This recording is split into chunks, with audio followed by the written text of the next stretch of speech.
Hello guys, welcome back to my YouTube channel S KM study a way of success. मैं हूं आपका educator Shivam Mishra और यहाँ पे क्लास 10th हिंदी। जी हाँ प्यारे बच्चों, हिंदी के संस्कृत व्याकरण से रिलेटेड बहुत ही मेरे प्यारे बच्चों महत्वपूर्ण इंपॉर्टेंट संधियां लेके आए हैं।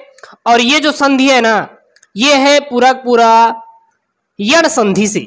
लेकिन इसके पहले आपको कुछ चीजें जानना जरूरी है, कंपलसरी है कि ये संधि क्या होती है और संधि में स्वर संधि क्या होती है। क्योंकि जो संधि होती है 3 प्रकार की होती है, स्वर संधि, व्यंजन संधि और विसर्ग संधि। तो संधियां कितनी प्रकार की होती है प्यारे बच्चों? 3 प्रकार की होती है, स्वर संधि, व्यंजन संधि एवं विसर्ग संधि। तो ये संधि है। फिर संधि में हम लोग जाने स्वर संधि, और स्वर संधि में जो आता है यण संधि। तो हम यण संधि से जितने इंपॉर्टेंट प्रश्न आपके बोर्ड एग्जाम में, यूपी बोर्ड एग्जाम में बार बार रिपीट किए जा रहे हैं, उन्हीं के प्यारे बच्चों यहाँ पे डिस्कशन करने वाले हैं। और अपने दोस्तों के साथ दबा के वीडियो को शेयर करिए। चैनल पे नए हैं तो प्लीज चैनल को सब्सक्राइब करिए, वीडियो को लाइक करिए और दोस्तों के साथ शेयर जरूर करिए। तो सबसे पहले देखेंगे संधि। तो संधि का जो शाब्दिक अर्थ होता है मेल होता है। मेल का मतलब ये होता है 2 चीजों को आपस में जोड़ना, मेल। जैसे मेल मिलाप देखे, मेल और मिलाप। मेल मिलाप ये है कि जैसे ये पेन है, यह इसका क्या है, यह इसका तो पेन है, ये इसका बॉक्स है। और जब इसको करेंगे तो ये मेल हो रहा है नहीं, इन दोनों का मेल हो रहा है। तो यही एक कुल मिला के संधि, यानी 2 चीजें आपस में जोड़ना। जब पास पास आए हुए 2 शब्द वर्ग आपस में मिलकर एक नया रूप धारण करते हैं तो उस एकीकरण को प्यारे बच्चों संधि कहा जाता है। उसको क्या कहते हैं? संधि कहते हैं। ठीक है ना। तो संधि क्या होती है याद रखना।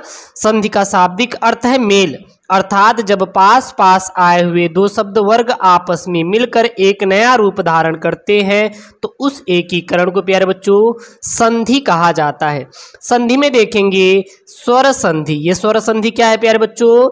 जहां 2 स्वरों के मेल से परिवर्तन होता है वहां स्वर संधि होता है। जहां 2 स्वरों के मेल से क्या होता है प्यारे बच्चों? परिवर्तन हो, उसमें क्या हो रहा है? चेंजेस हो रहा है, उसे प्यारे बच्चों स्वर संधि कहा जाता है। ठीक है ना। वहां स्वर संधि होती है। स्वर धन स्वर बराबर स्वर संधि।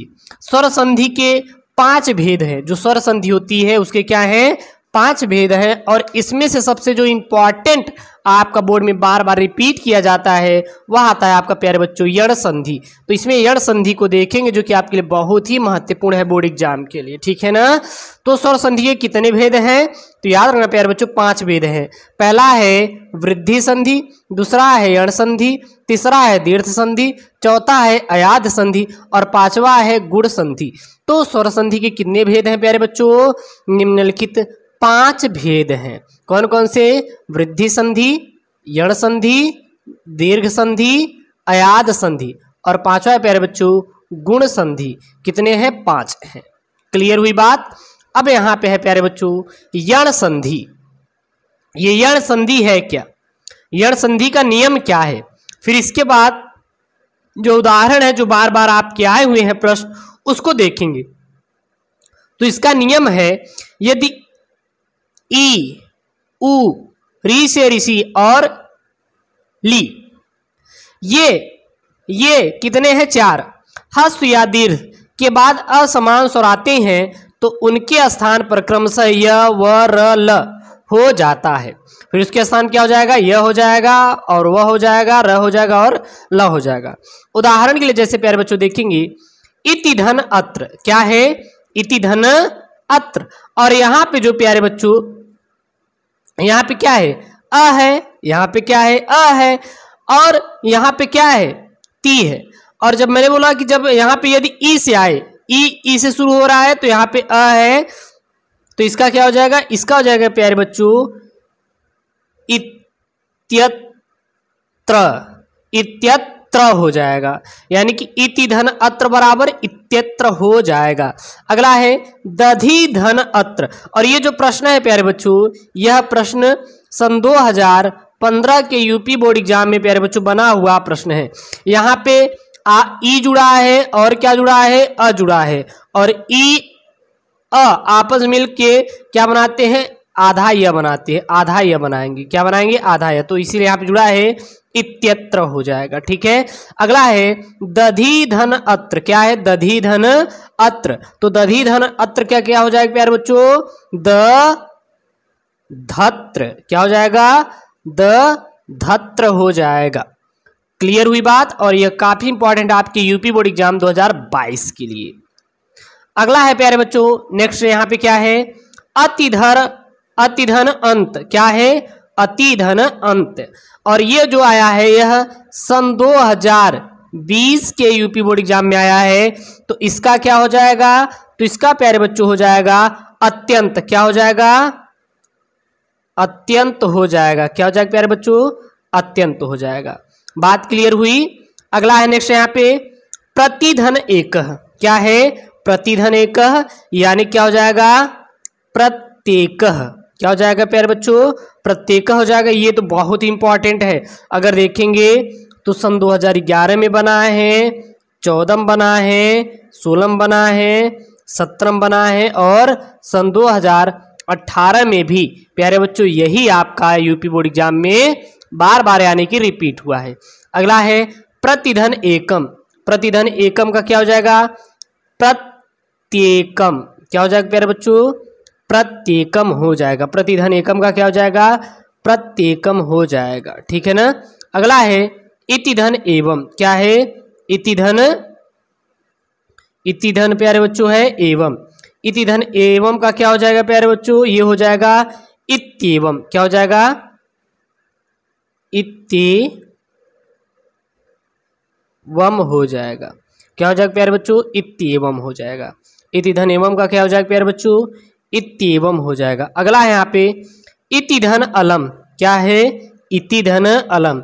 इतिधन अलम का क्या हो जाएगा प्यारे बच्चों? इत्यलम हो जाएगा। क्या हो जाएगा? इत्यलम हो जाएगा। अगला है यदि धन अपि। क्या है? यदि धन अपि। क्या हो जाएगा? यद्यपि। इसका प्यारे बच्चों क्या हो जाएगा? आपका यद्यपि हो जाएगा। यह सन 2011 के बोर्ड एग्जाम में, 12 के बोर्ड एग्जाम में, 13 के बोर्ड एग्जाम में और सन 2014 के यूपी बोर्ड एग्जाम में पूछा गया है। अगला है अतिधन अधिकतम। अतिधन अधिकतम का क्या हो जाएगा? अत्यधिकतम। क्या हो जाएगा? अत्यधिकम। ठीक है, यह सन 2011 और 12 में आया है। आप चेक कर लीजिए शायद तो। अगला है सुधी धन उपास्य। क्या है? सुधी धन उपास्य। तो सुधी धन उपास्य क्या क्या हो जाएगा? सुध्युपास्य। क्या हो जाएगा? सुध्युपास्य हो जाएगा। अगला है देवी धन आज्ञा। क्या है? देवी धन आज्ञा क्या क्या हो जाएगा? देवव्याज्ञा। क्या हो जाएगा? देवव्याज्ञा हो जाएगा। क्लियर। अगला है दधि धन आलय। दधि धन क्या है प्यारे बच्चों? आलय। तो क्या हो जाएगा? दध्यानय हो जाएगा। क्लियर। अगला है इतिधन आदि। इतिधन आदि का क्या हो जाएगा? इत्यादि हो जाएगा। इतिधन आदि का क्या हो जाएगा? इत्यादि हो जाएगा। अगला है कवि धन आदि का क्या हो जाएगा? कव्यादि हो जाएगा। कवि धन आदि का क्या हो जाएगा? कव्यादि हो जाएगा। अगला है नारी धन उपदेश। नारी धन उपदेश का क्या हो जाएगा? नारी धन उपदेश का हो जाएगा नार्युपदेश। क्लियर। तो यह प्यारे बच्चों आपके यूपी बोर्ड एग्जाम के लिए बहुत इंपॉर्टेंट यहाँ पे लेके आए हैं। और ये जो संधि है इसको याद कर लीजिए। वैसे संधि की ढेर सारे आपको देंगे, तो बार बार जब आप पढ़ेंगे ना तो पूरा आपको याद हो जाएगा। और ऐसी वीडियो चाहे तो चैनल को सब्सक्राइब करिए। और हाँ, इसका जो पीडीएफ है, पीडीएफ में बना के अपने टेलीग्राम चैनल एसकेएम स्टडी पे भेज दूंगा, जाके वहां से आप ले लीजिएगा। तो टेलीग्राम एसकेएम स्टडी ज्वाइन कीजिए, link in the description. Link in the description. Okay दोस्तों, थैंक यू, जय हिंद, take care, bye bye, love you.